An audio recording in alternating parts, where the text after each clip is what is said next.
Wyoming doesn't care what month it is. It's April, and this is what we're driving through.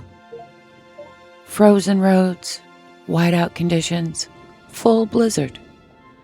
When the weather turns like this, you've got a choice. Ride it out or wait it out.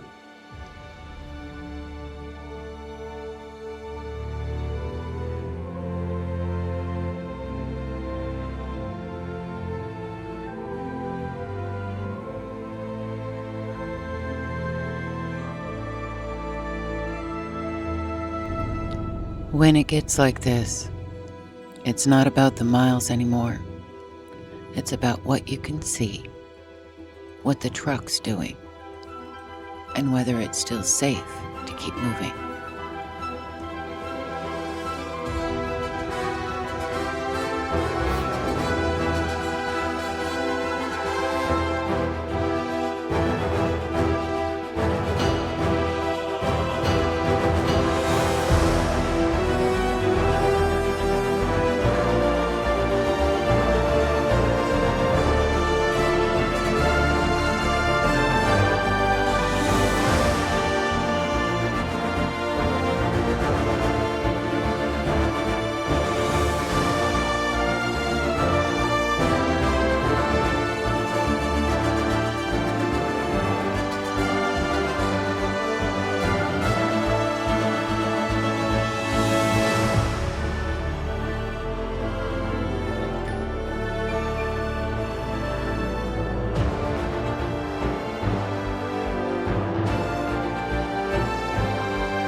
No matter what the road throws at you, the choice is always up to the driver.